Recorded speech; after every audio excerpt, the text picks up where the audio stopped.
From the crossroads of the Ozarks, this is P.I.D. Radio. Welcome, I'm Derek Gilbert. I'm Sharon Gilbert, and we're back. We were gone for a bit, but we're back. They can only hope to slow us down. They can never stop us. They can never stop us. Not with those dogs. No, absolutely not. I can't stop the dogs. You can't stop me. So when they start pulling, and when Glory, who's now doubled in size since we got her 6 weeks ago, about 6 weeks, about 24 pounds. Weeks ago. Yeah. She was we got her pounds. at 10. Yeah. So she's 24 pounds now, and she's on her way to 60 or so. When she gets up to that size and starts pulling on that leash. I'm hoping that by then she will not be pulling. We'll see. Yes. Trying to take him out for walks 3 times a day. And Miss Eileen, who is the wonderful gal that runs and owns Pet Cuts in Crane, she looks after them when we are away. And she is she's the dog whisperer. Mm-hmm. She got Glory to walk on the leash before we did. Yeah. But she said the two of them definitely like to pull because they're both very interested in the world around it. Both breeds very intelligent, very curious. So energetic. Yeah. That's why my cholesterol's dropped 20 points in the last 6 months. The grace plan. And I'm going on the Glory plan. So there you go. Well, thank you for joining us today. Today is April 13th of 2024, and our free mobile app brings all of our content right into your smartphone or tablet. There is a new Fire TV app that is coming. The app has been submitted. It's under review, should be approved here shortly, so that we'll join the Roku and Apple TV versions for your big screen. But you've also got iOS, Android, Amazon Kindle Fire versions for your mobile devices. That is really exciting. Kudos to Subsplash. It's the company that has designed our app. They host the app. They store the content. Right. Which means that we won't be canceled. So if you're listening or watching to our content on YouTube, God bless you. Subscribe, share that link with your friends, click the bell for notifications, but then cancel-proof yourself by getting our app. You'll Not find just it. ours, but Skywatch TV, Skywatch LMRs. TV, so many are out there that Prophecy use Watchers. the Subsplash app because Subsplash is a Christian company. That is right. So you'll find our app at gilberthouse.org/app or pidradio.com/app. There are links there to the app stores for the app that is right for your device. You know what I discovered? What's that? 2 things. And a lizard. And a lizard. Doctor Who reference. I discovered 2 things. One is that today, April 13th, is National Peach Cobbler Day. Oh. So sadly, the local orchard here lost their peach crop because the blossoms froze. Yeah. Things warmed up early here in February, and then we had a hard freeze. So we're not going to be able to enjoy our fresh peach cobbler. We'll just have to go to South Carolina. That's it. We'll go visit your sister. Yeah, that's a good. Yeah, that's what we'll do. I know. Georgia says they've got the peaches. No, it's South Carolina. Oh, yeah. They get the giant water tower there at Gaffney. I know. It looks interesting it's a design. Peach Well, anyway, the other thing that I learned.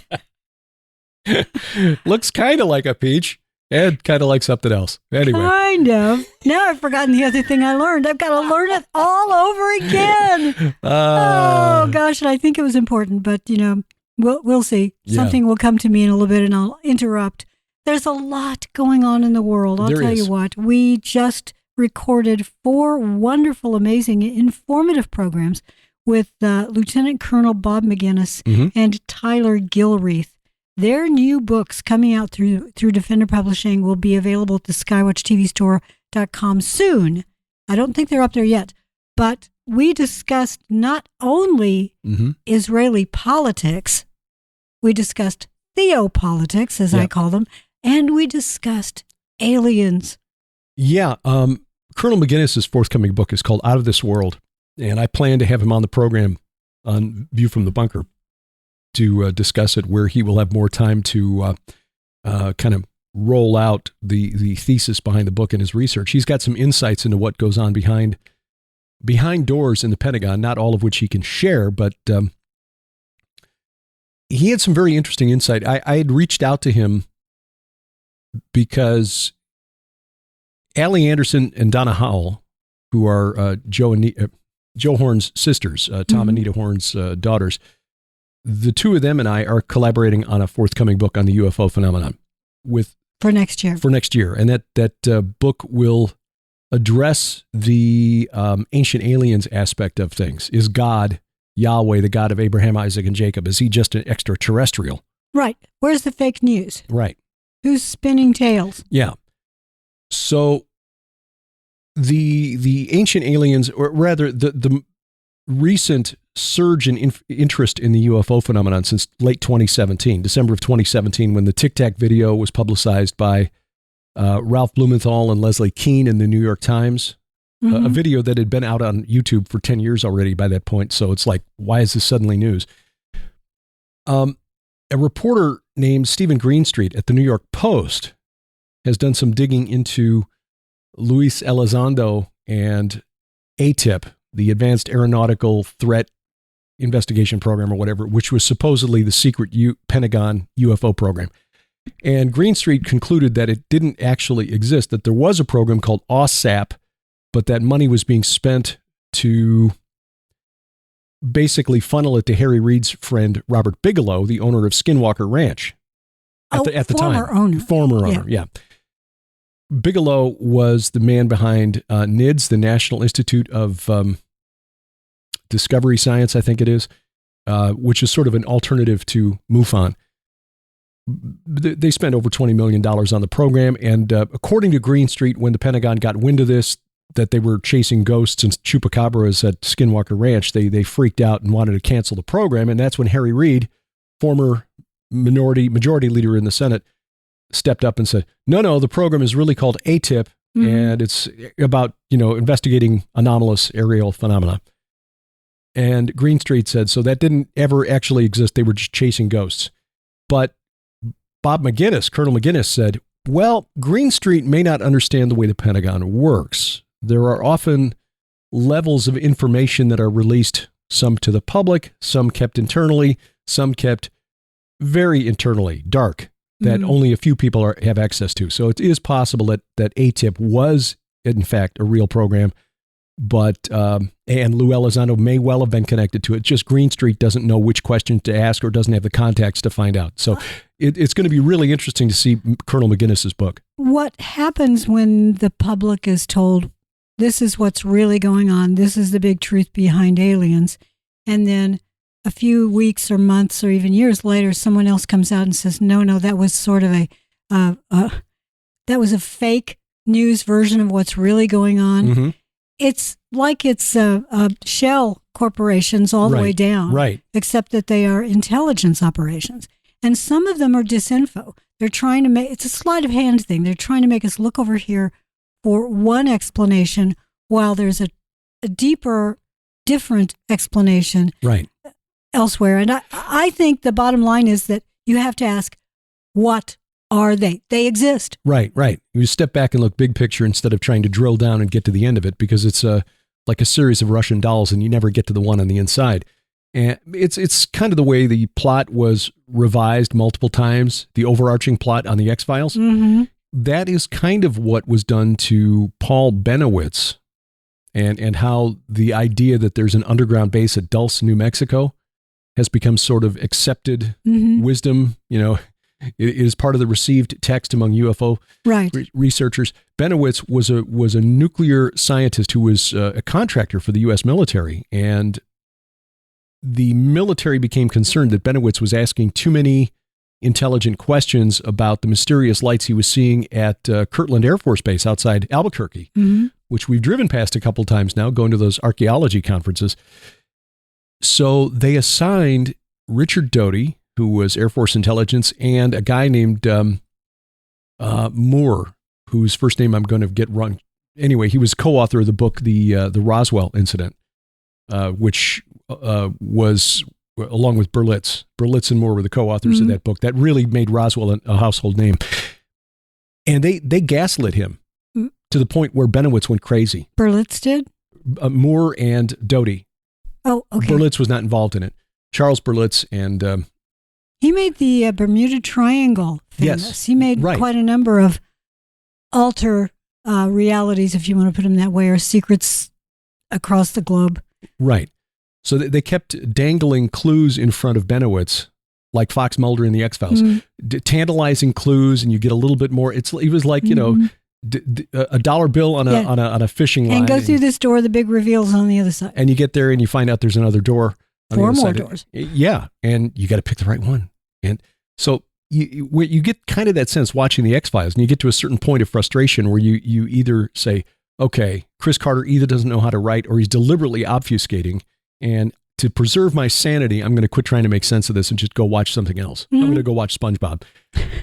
Well, Benowitz kept following it through to the point where he literally went insane, and that is kind of what we have to look at with the involvement of the intelligence community in the UFO phenomenon. I think your suggestion that we need to step back and look big picture. What are these entities? Yes, they exist.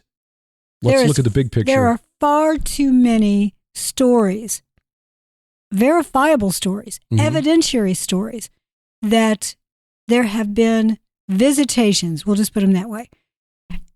I think we have to admit that something that is part of an unseen organization, either extra-dimensional or, beyond our planet or beyond our solar system, perhaps, there is something that is visiting the Earth from somewhere. Right. So what is it? Well, as Christians, you and I would say these are obviously extra-dimensional entities. Because we can't see them. They're part of what the late Mike Heiser called the unseen realm. Right. And some are good and some are evil. We could even go a step further and say, you UFO types. It's like Paul on Mars Hill.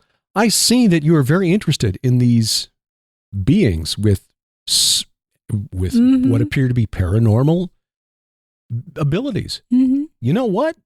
We agree with you. The Earth has been visited by inhuman entities for thousands and thousands of years. Yes, there's even a book about all of this, L.A. Marzulli will tell you. Yes. It's a supernatural guide to all of this. Exactly. Called the Bible. And that's exactly where we're coming down on this. The information from the Pentagon, you're never going to get the whole story. Everybody who's waiting anxiously for the next president to come in and declassify it ain't never going to happen. No, they'll never. The Pentagon, they'll dribs and drabs, and like Paul Benowitz, you try to follow that trail, you'll go nuts. But it may enter into the big reveal of the man of sin, the Antichrist, whatever you want to call him. He's going to present himself as Christ returning. So that could be an AI of some kind. It could be a fake video that goes all over the internet. It could be something that there are those who believe Project Bluebeam and things like that can actually create holograms that everybody can see all at once. Who knows what it's going to be, but this will be orchestrated by the unseen realm. Right. By the bad guys, but allowed by their creator. Yep. For his purposes and his glory.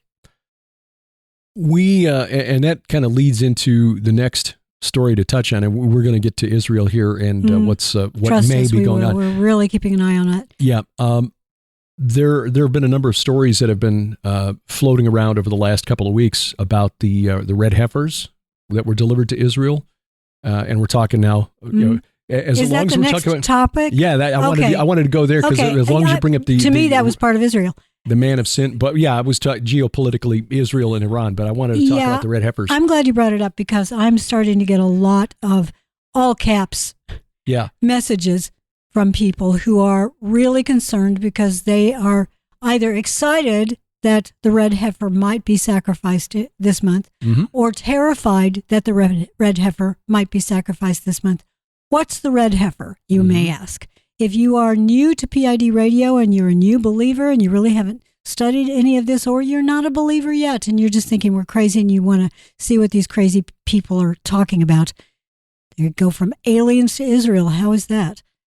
The red heifer sacrifice goes back to the Old Testament in the Bible. Numbers chapter 19. You want to read that? Do you have it up? I will. Well, you can find that. Yeah. And there were supposed to be 10 of them, according to Maimonides. Yeah. Or Rambam. Yeah. Yep. Rambam.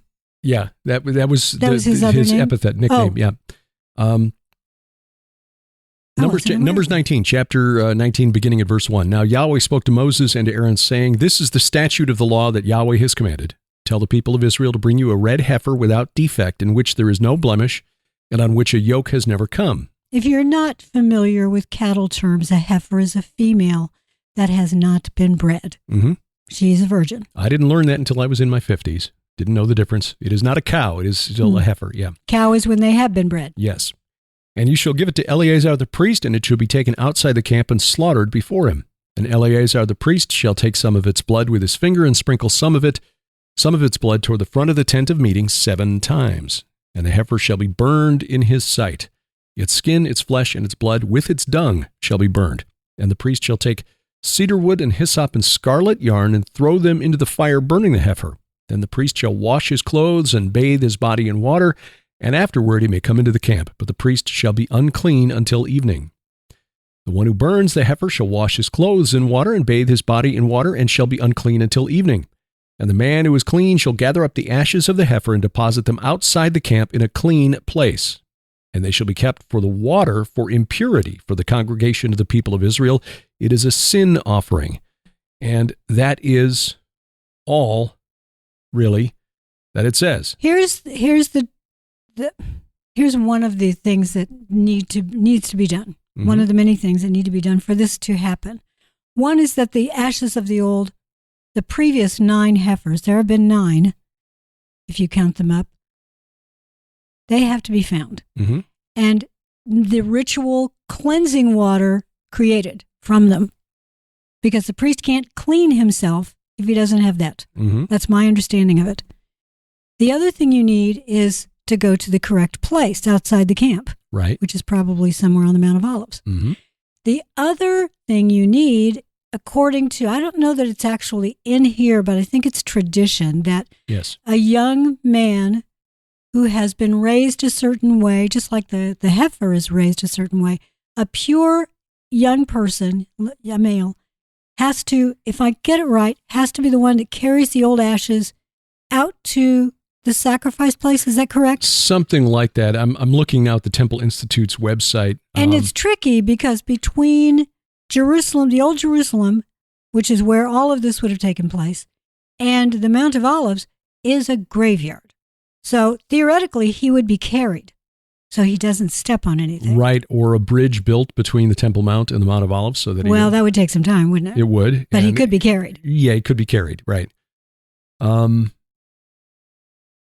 Temple Institute, which on a recent episode of Skywatch TV, and we got this in an interview with Carl and Zev, we probably ought to finally put that together from 2019, our tour of Israel, where they talked about this, their visit to the Temple Institute, and their questions of the Temple Institute, how much money would it take to rebuild or to build the third temple? And the answer they basically got was, how much you got? They thought they were dealing with a couple of rich Americans who wanted to underwrite the... Carl even said, I've got a checkbook right here. I'll write the amount. Tell me what you need. Mm-hmm. I come from a church that can provide these funds. And they would never give an amount because they never want to actually reach the goal. Yeah, the money is not really being used to build now a third temple. For legal purposes, we're going to say, according to our best understanding. So allegedly. Yeah. This is totally our understanding. So. Mm-hmm. And the understanding that Carl was passed to us, that Carl and Zev came away with, was that the money is essentially used for political purposes. Mm-hmm. It's essentially a political action committee, and its stated mission, because it appeals to, its stated mission is targeted at well-meaning Christians. Wealthy Christians. Yeah. And well-meaning who will give $1 or $10. Right. Who think that they're doing a good thing. Now, as Christians, we understand we don't need a third temple. Mm-mm. Prophetically, there may be a third temple because the Antichrist, according to the book of Daniel, will put an end to the sacrifice, the daily oblations, and change the times and the seasons. Mm-hmm. But that it doesn't say that there's a third temple. There could be a tabernacle. Exactly. Right. They had the sacrificial system in the tabernacle for centuries before the temple was ever built. So the Temple Institute, to influence Israeli politics, raises a lot of money and then funds the candidates that support the political aims of the Temple Institute. Anyway, they say that the previous ashes, can we proceed without the original ashes? Certain individuals and groups have embarked upon numerous expeditions, most of them centered around a particular location in Israel, where it's believed that the ashes of the red heifer may have been hidden. Most of the evidence for this belief comes from a particular interpretation of passages in the Copper Scroll. Ah, that's interesting. Yeah, Jim Barfield, who we've become friends with, has got a very novel interpretation of the Copper Scroll, but I don't know that he talked about the red heifer. He thinks that the Copper Scroll points to the location of the tabernacle. Anyway, the scrolls were found in a series of caves in and around the desert area of Qumran. Presumably, they were authored by members of the Essene community at the close of the Second Temple period. So they don't actually answer the question. So they're not really saying whether they could do it. No, and that may be for legal reasons. I mean, think about this. If you here's a list of things to do, checkbox. Okay, got them all done. There you go. Yeah. Now, what are you doing with my donation? Yeah, they could be in some legal jeopardy there. But the next heifer that will be slaughtered, they believe, will be the 10th heifer. And again, this is not biblical, but there was a teaching from the rabbis that the 10th red heifer, when it's slaughtered for the purification ritual, would usher in the era in which Messiah returns, or Messiah arrives if you're a Jew. Bottom line is, we don't need to do any of that. The Lord himself, Messiah, Yeshua HaMashiach, will return when he chooses to return. There's nothing we can do to make, he doesn't depend on us. That is correct. It'll be on his timeline. But here's the thing, and this is why the April 22nd date, which has been floating around the internet, they're going to sacrifice their heifer on April 22nd. Like I say, all caps. They're almost always all caps. We did a program on this podcast last July 15th. And at that time, according to Israel National News, arutzshiva.com, the heifers at that point were 22 months old. They need to be 36 months old, which means it couldn't happen before September of 2024. I know. You and I have been saying that to people for the last 6 months. Yeah. Who have been, ever since October 7, who have all been asking, is this going to take place? Because the heifers were the excuse used by Hamas. Right. A military spokesman for Hamas said it was because the red heifers are brought into Israel and are now at Shiloh, which is in Samaria, what the world calls the West Bank. Put that in air quotes. That is the reason they had to attack now. And a lot of Christians are, April 22nd.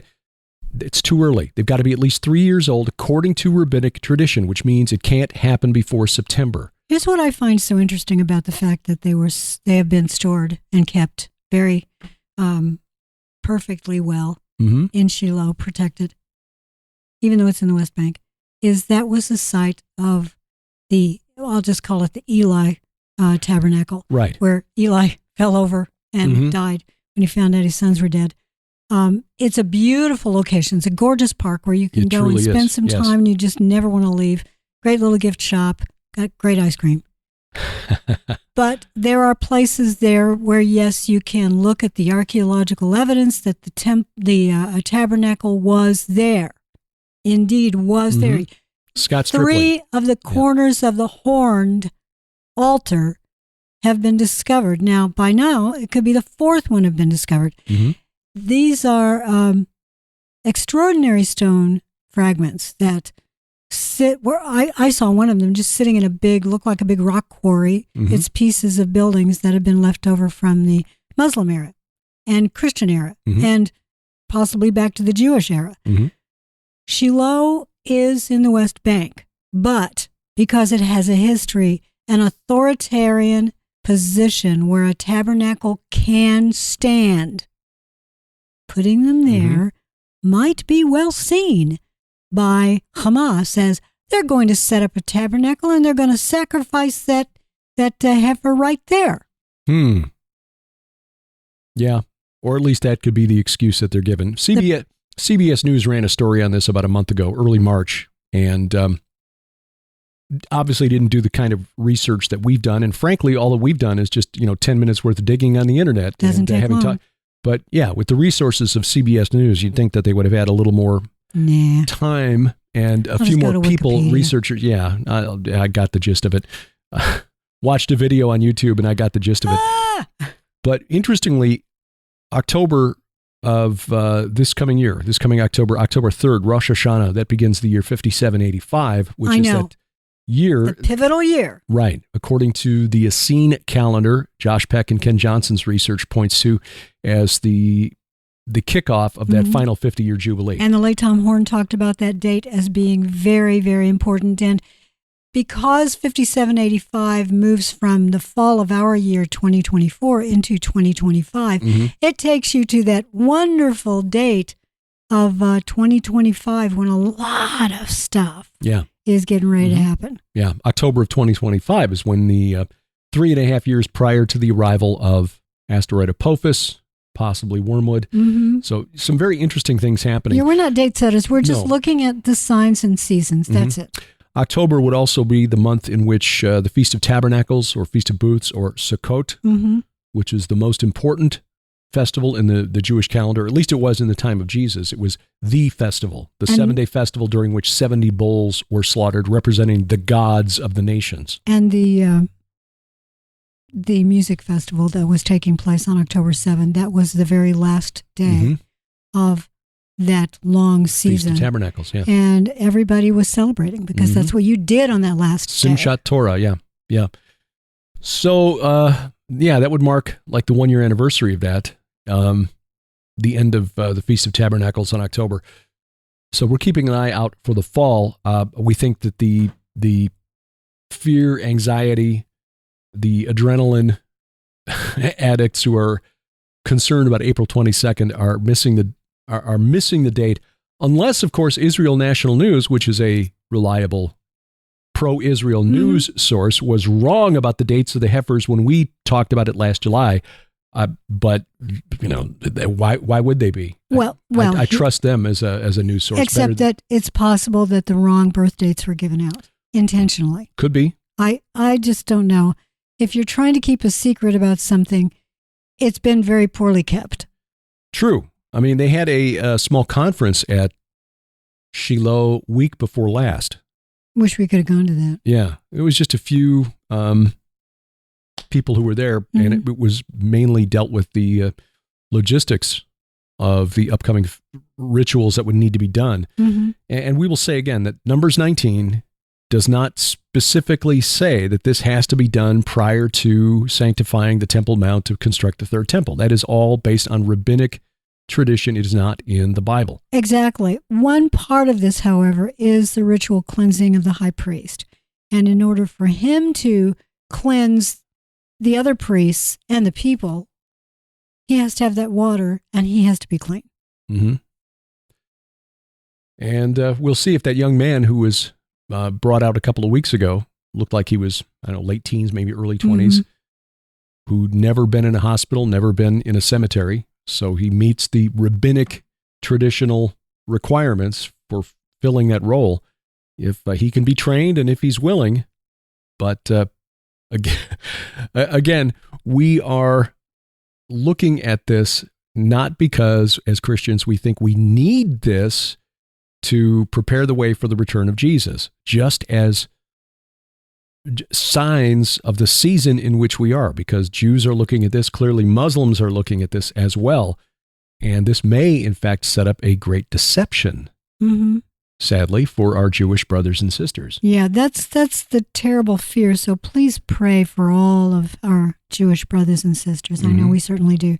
We have a lot of great friends that have yet to accept Christ as their Messiah, but the Lord He is working great wonders, and we are just honored to call them friends. Right.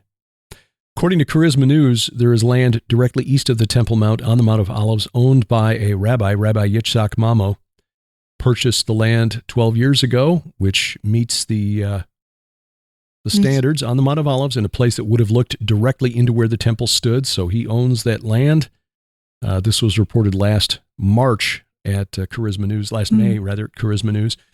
But again, the heifers, as of last July, just 22 months old, and if they've got to be at least 3 years old, according to the tradition, then it's not going to be until this fall that they will be eligible for slaughter, assuming that they still meet the other qualifications. In the meantime, theopolitically and geopolitically in the area, Iran this morning, according to our local time here in Central Time in the U.S., they seized a ship that is Portuguese flagged, but it is linked to Israel in some way. So they felt that they had every right to seize it in the Strait of Hormuz. There's a lot to unpack there, so why don't we take a break and come back with that and more as PID Radio continues.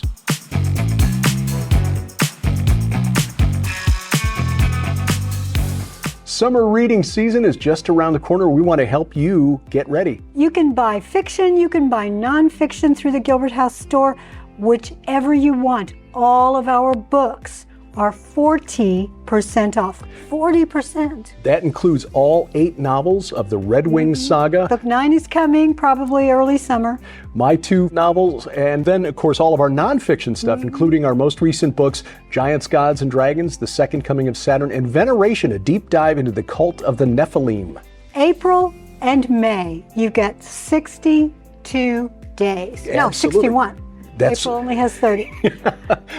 Regardless, through the end of May, 40% off on all of our books at the Gilbert House store. Available only online. Go to gilberthouse.org/store. You'll find all the prices slashed on our books, 40% off, gilberthouse.org/store. And thank you for your prayers and support.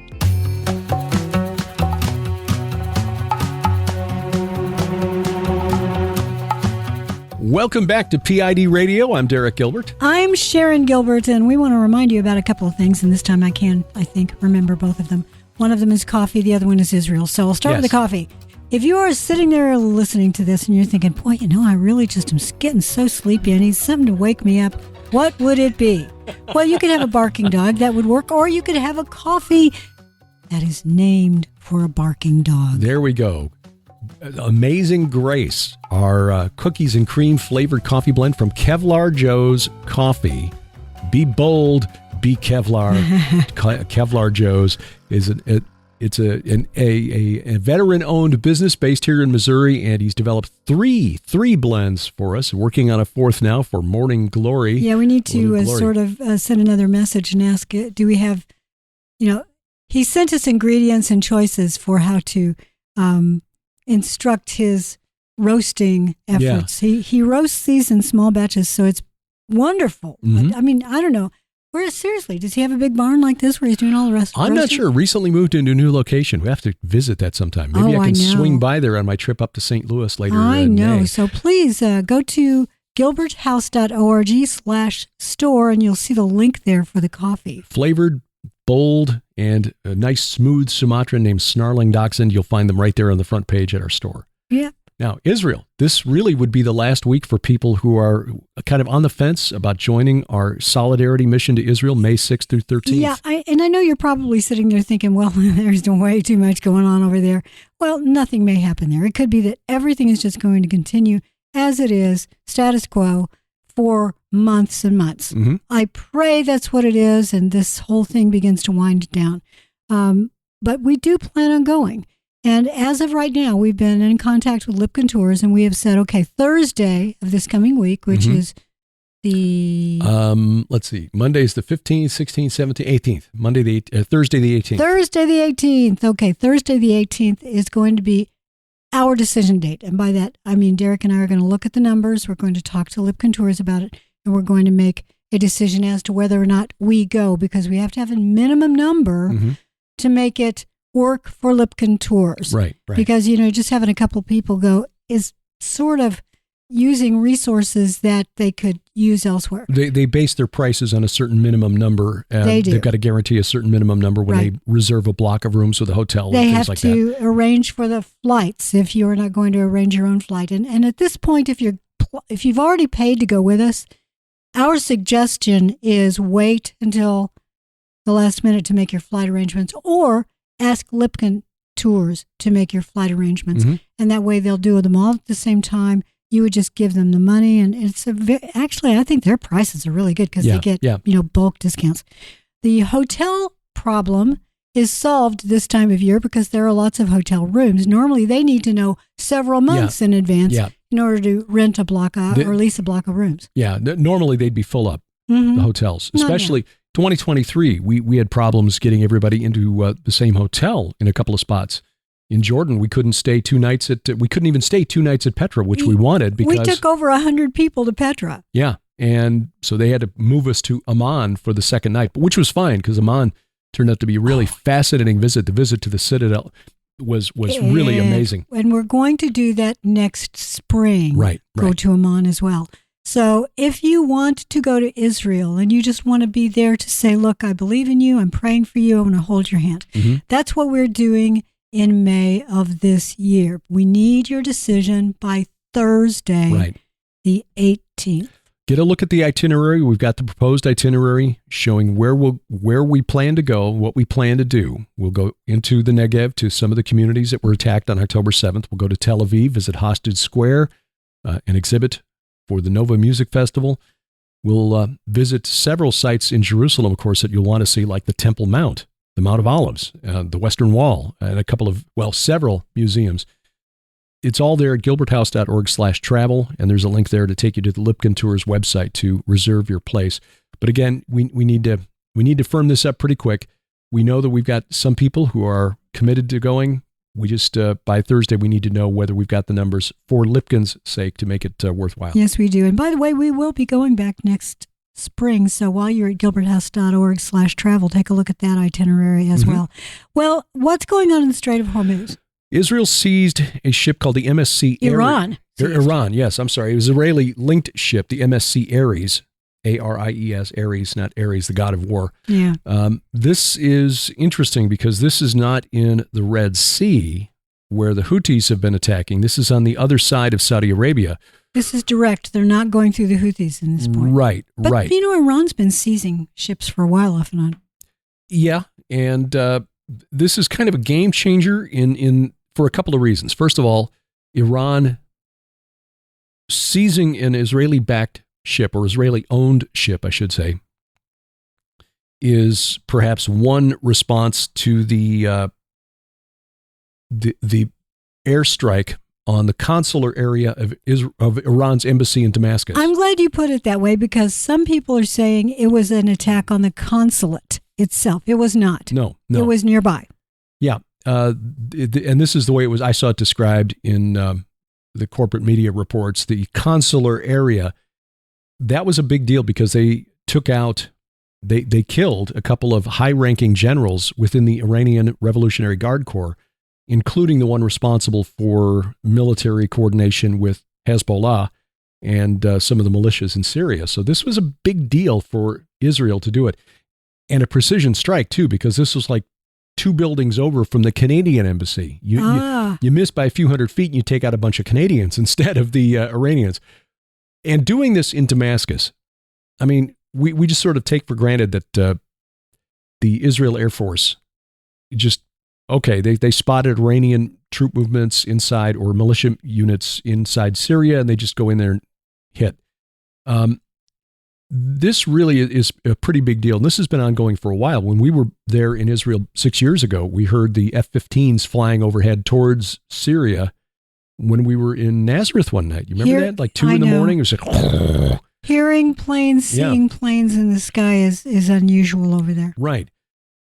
In the daytime. And we need to remember that Russia has a base in northwestern Syria, Latakia. Mm-hmm. So Russia and Israel have sort of been coordinating, like, look, we're coming in, don't fire on our guys, we won't fire on your guys. Oh, I see what you mean. Right. When you said Russia and Israel, I thought, yeah, but I see what you're saying. Right. And this has kind of been, sort of a handshake agreement that's been in place for some time now because Israel essentially has aerial superiority. I mean, Syria has an air force, but they don't challenge the IAF. And most of the Israeli planes that launch missiles do it from over the Golan Heights. Have you seen that some of the embassies in Tehran are emptying out? They're going home? Yeah. Uh-huh. So somebody is expecting something to happen. Things are going to get complicated, though, because we just saw a story yesterday on I-24 News that Russia is deploying a company of military police to the Golan Heights, the Syrian side of the border, which complicates things as far as Israel, because you don't want to strike and hit a Russian military unit. That would be really, really convoluted. Now, the other aspect of this seizure of the Israeli ship by Iran that's interesting Why was there an Israeli ship in the Persian Gulf in the first place? According to one analyst, this suggests that Jordan, Saudi Arabia, and the UAE, because this ship left the port at Dubai, the UAE, Saudi Arabia, Jordan, and maybe even Qatar are helping Israel bypass the Houthi blockade of the Red Sea, that they are transporting goods by truck, containers on the back of trucks, from Israel through Jordan, through Arabia to the UAE and the port at Dubai, but also at Bahrain. And Iran is saying, no, we're not going to allow that. So this is drawing in the Gulf, the Sunni Gulf states, the Saudis, the Emirates, the Qataris, even, and the Jordanians into this Israeli plan to bypass the Houthis. Why would the Sunni states do this? Well, a lot of them trade with Israel, sort of on the down low. When we were in Israel, we were told that the Saudis buy a lot of produce from Israel, but they just have to market, product of Jordan. They seriously do this. They do. Yeah, so that they don't reject it. Oh, we don't want these bananas. They're from Israel. Yeah. Well, going through the Strait of Hormuz is asking for trouble, let's face it. It is another choke point. It was flagged Portuguese, so that they probably hoped it would go through. But Iran, the IRGC, the Revolutionary Guard, they might assume that any ship going through there that is not a known friend is an enemy. And may be spying. Could be. It could also be that they are just got enough intelligence assets. They can figure out, okay, who owns that ship? Well, here's an interesting side note to all of the craziness taking place in the Middle East right now. According to an article at Sputnik, now I don't share Sputnik stories or Moscow News or any of that RT. I don't share those to my feed on X, formerly Twitter. Soon we won't have to say formerly, the app known as Twitter. We'll just be able to say X. But anyway, yeah, I post over at X all the news. I mean, it is rare that I post a news article to Facebook because, frankly, I like cats and, kitties and dogs and things and like memes. that. And prayer requests. Yes. And memes. Thank you, Kenny C. He is the meme master. No, Max Sternberg. Well, yeah, true. Well, I do post news at X, so if you want to go there and you can follow me, you can follow Derek. I'm Sharon K. Gilbert, SharonKGilbert. And you're just Derek Gilbert? Derek Gilbert on X, yeah. According to Sputnik, U.S. has reportedly, there's your weasel word, reportedly asked China to talk Iran down from striking Israel. Oh, Now, how does that work? Well, China and Iran are both in BRICS. That's a Russia is in BRICS. And yes, and so is India. And now Saudi Arabia. Right. And I think also Brazil. And Brazil is not playing well with others these days. Isn't Brazil the one that is kicking out X? Yeah. They've got a left-wing... Lula, yeah. They've got a left-wing government there that, like the left wing here in the United States and elsewhere around the world, is really pro-authoritarian. You can't say that. That's hate speech. We need to silence you because hate speech is literal violence. Oh, okay. What about these fiery but mostly peaceful protests here? Oh, no, that's legitimate protest. Yeah, that's just legitimate redistribution of wealth. They're only punching Nazis. That's fine. But you can't say your opinion because that's hateful. Well, that's a Nazi thing to say. All right, you're out of here. Yeah. So Iran, part of BRICS now, with the Saudis, with Egypt, we said Russia, the word, India, the China. Nazi word. Yeah. It's going to get flagged. Yeah. Oh well. 'Tis what it is. Download the app. Yeah. The fact that the United States has to ask China to try to talk Iran down, I think we Americans need to come to terms with the fact that we are no longer the lone superpower. We are in a multipolar world at this point. And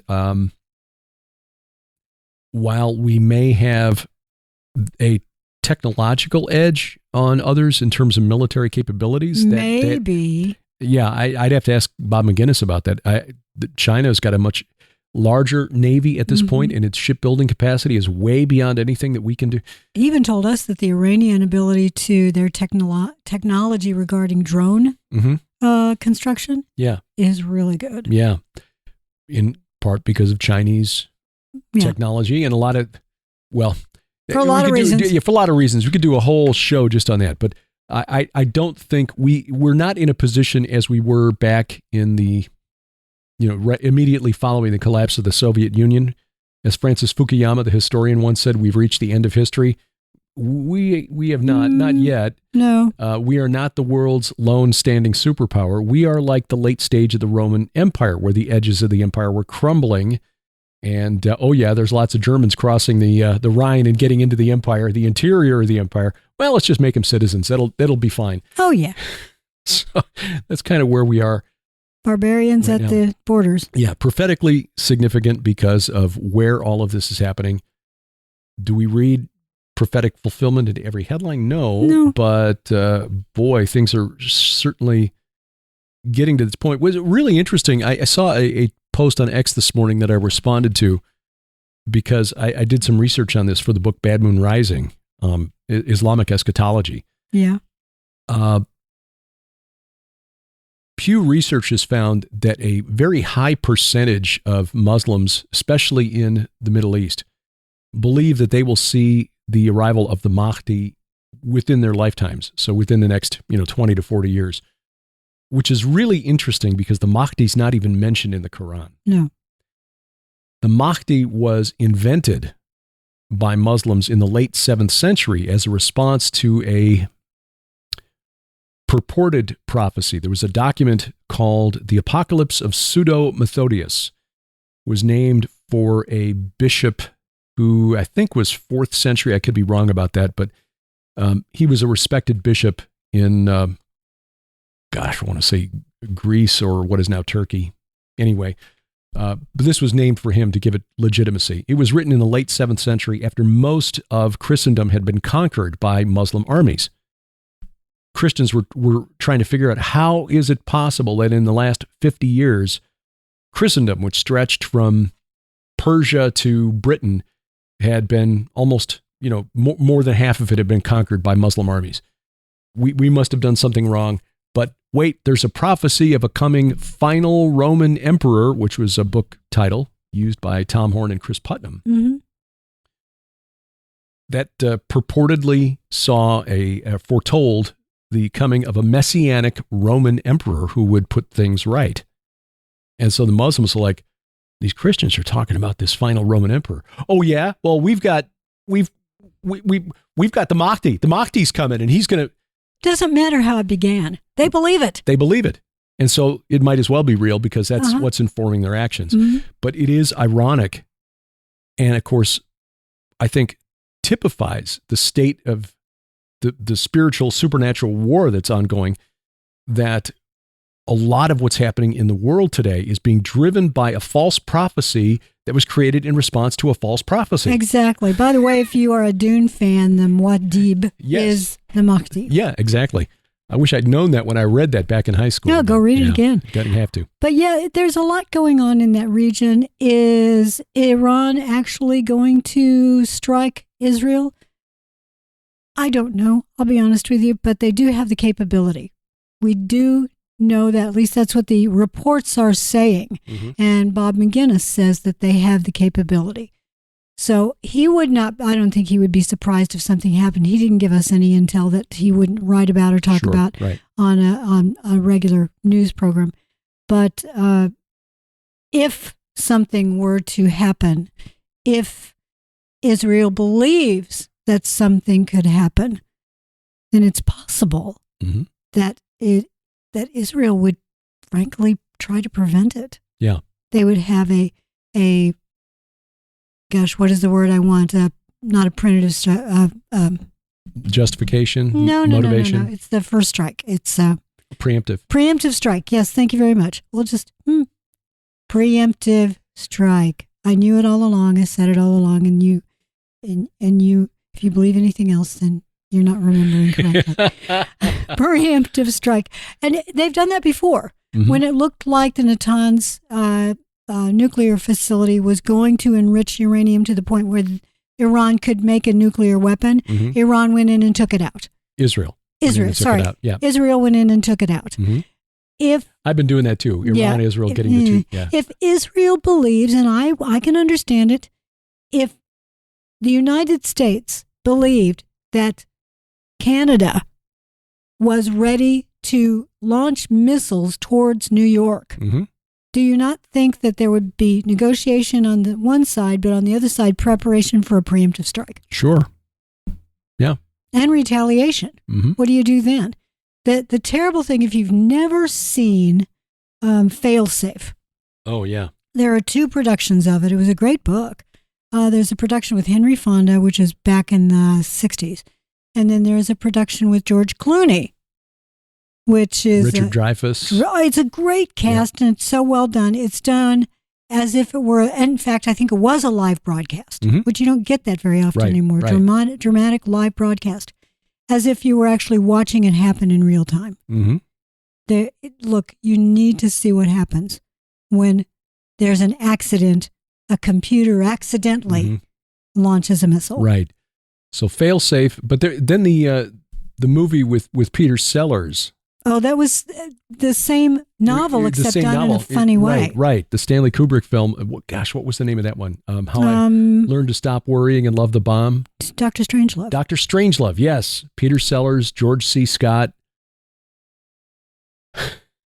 and Sterling Hayden. Oh, my gosh. Or was it Hayden Sterling? No, it's Sterling Hayden. Sterling Hayden as General Jack D. Ripper. And then the guy who was flying the plane into Russia, Slim Pickens, riding that nuke all the way down. Completely different takes on the same source material. So watch Failsafe, then watch Dr. Strangelove. Dr. Strangelove, because it's again the same source material, the same novel, but just different takes on it. Failsafe is chilling. It really truly chilling. Right. Either production, mm-hmm. And by that I mean either the 1960s with Henry Fonda or the one with George Clooney. Yeah. They're both so good. What's the name? Paul that plays the president? No, it's Dreyfuss that plays the president. Dreyfuss plays the president, right. Yeah. I want to touch on something that came out this past week, because he's got more than 8 million views on this interview since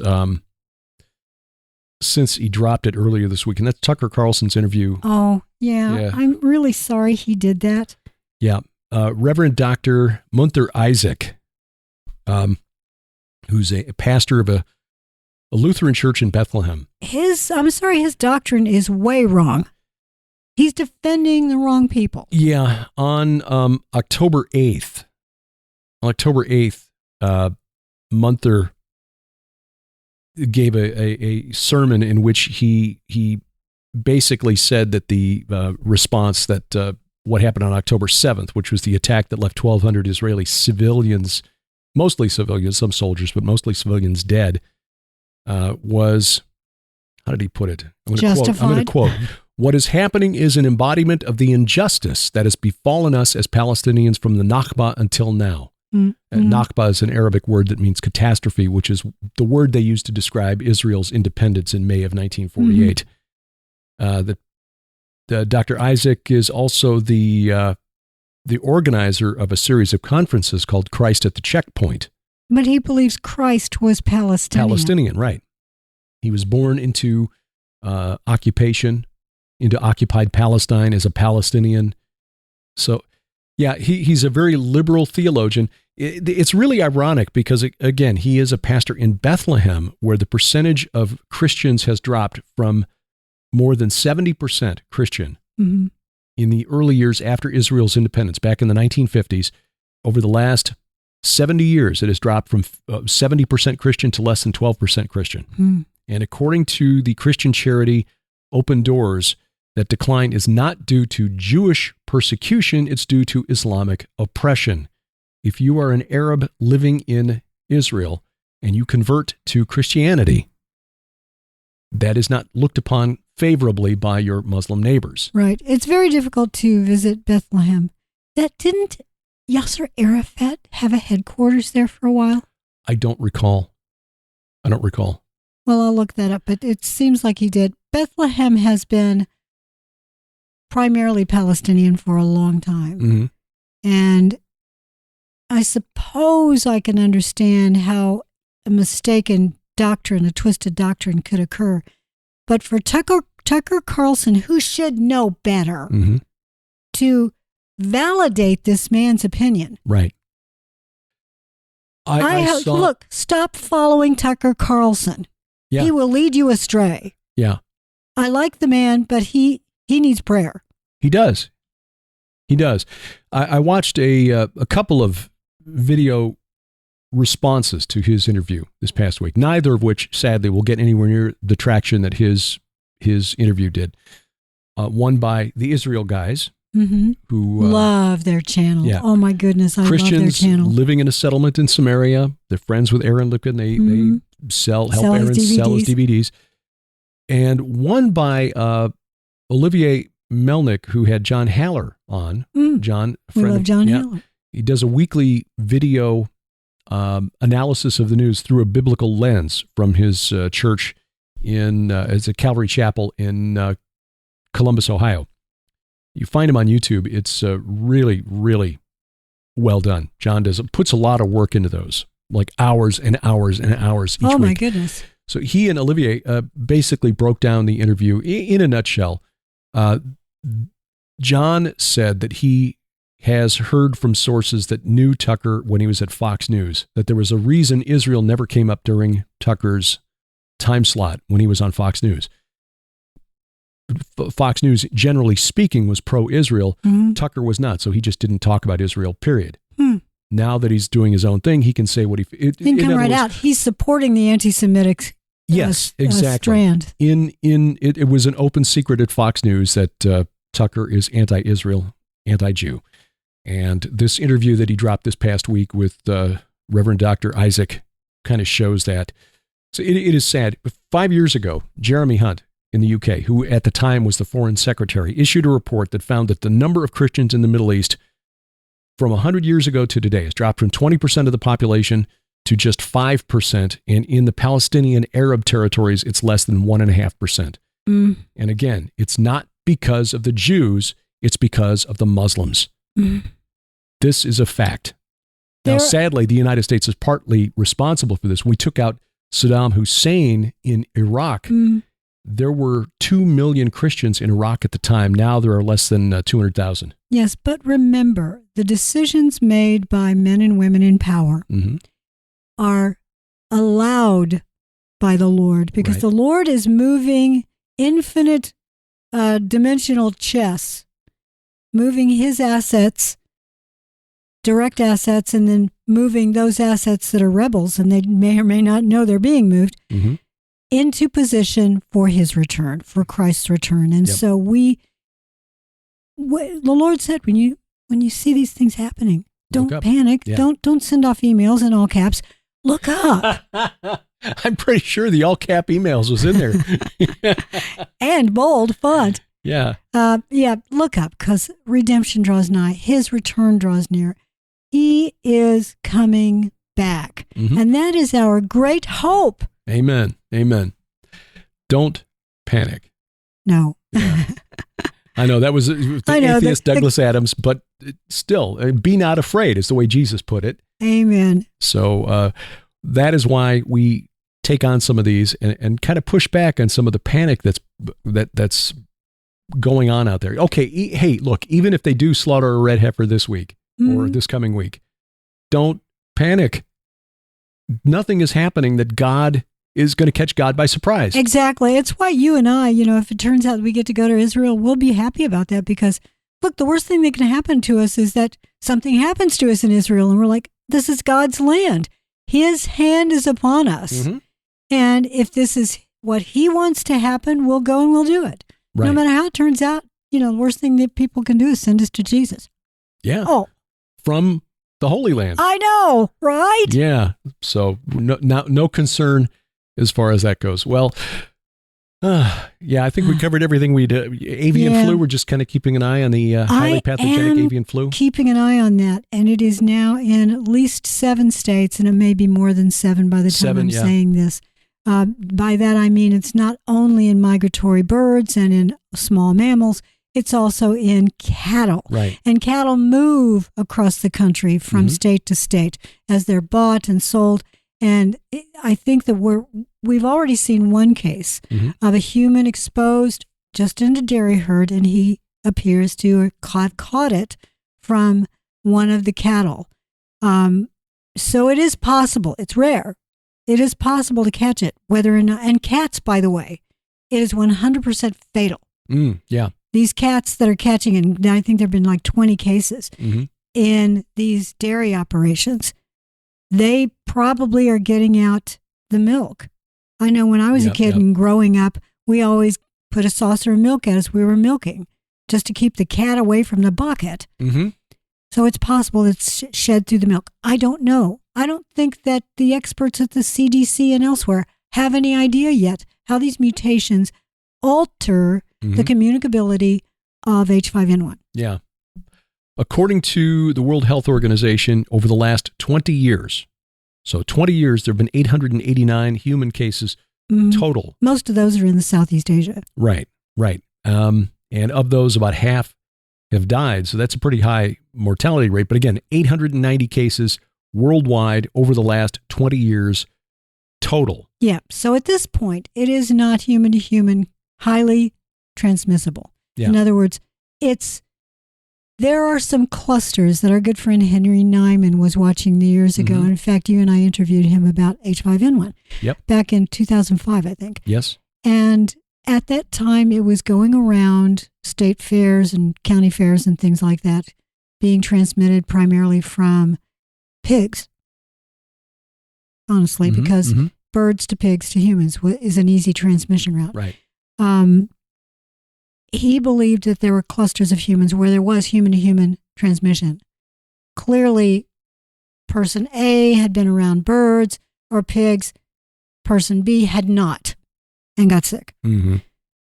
So either it went through the food, and I don't think that was it, or it went from human to human. Yeah. That does mean that it's possible, but it is still pretty rare. So no, don't panic. No all caps for this one. Yeah. But watch for World Health Organization, the CDC, and liberals on social media to start demanding that we start masking up again. And next month, they vote on the 304 amendments to the international health regulations.